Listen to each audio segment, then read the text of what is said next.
Hello and welcome to the 5th edition of the Meyer Memos. Today is September 29th, 2017. In management, we have no staff meeting this week. Hold your applause. We do have an ISST meeting on Wednesday at 8 o'clock in the conference room. Seizure training, sponsored by the Epilepsy Foundation of Minnesota, will take place Monday, October 2nd from 4 to 5-ish in the Media Center. Attendees will earn 1 CEU. Thank you, Janet Fox, for scheduling this. Conference sign-ups will go live Wednesday, October 4th after school. Emily will contact grade levels to help set their link. Thank you, Emily. We'll have a lockdown on Friday at 1:45. I'm going to be taking command instead of Mr. Coons. This will be a good practice for myself and the office staff here. This will not affect teachers. Just wanted to make you aware.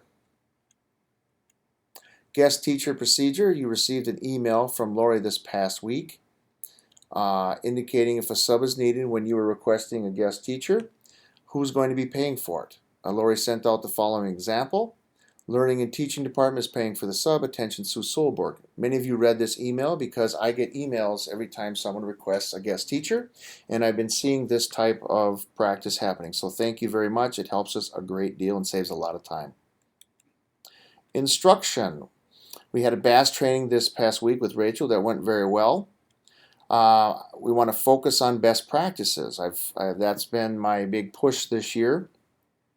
And I was talking with Rachel, and she was sharing with me how strong the correlation is with the MCAs. In other words, if 60% of the students are proficient on the BAS in 3rd through 5th grade, that group was going to be pretty close to 60% on the MCAs. So we want to utilize the BAS to help guide our instruction.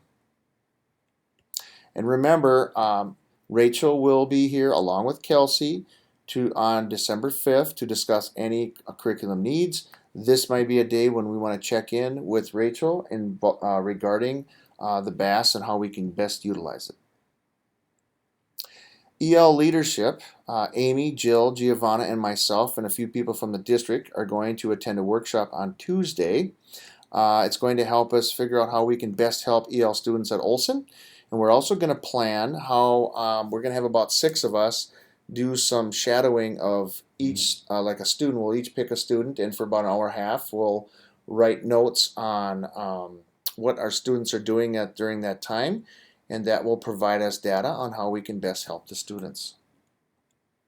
There'll be more information to come.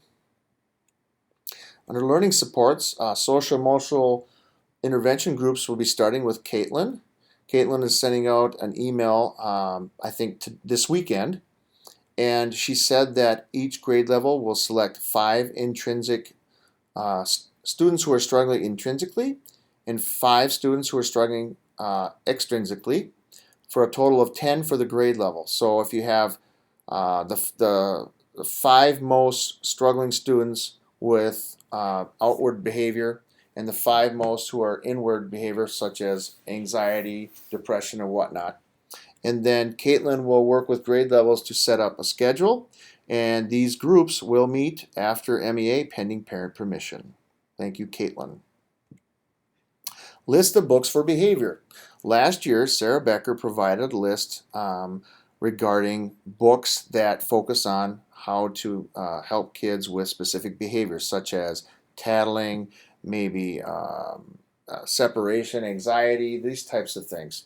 And Emily ordered all those this past spring, so they're in the library. So if you're looking for a specific topic to help a student understand how to make changes in their behavior, we have some books in our library that could assist you with this. So let Emily or Sarah know. Thank you. And then this past week we had a PBIS meeting. We've decided that there are going to be no more weekly drawings on announcements because the announcements get very long. We talked about ideas for future privileges. And the top 3 for this month are lunch with a teacher, a chalk talk, which is something that was very popular in the summer school. Kids go out and on the sidewalk and write messages and draw pictures that welcome families. And then using a teacher's chair. They thought this was a little better than having my chair go out because it's always, I can't find it or whatnot, and they thought this would be a better solution to that. And then they said we should continue to do Minute to Win It, and Mel and Amber will help coordinate that, so thank you. Well, thank you for another great week, and have a wonderful weekend.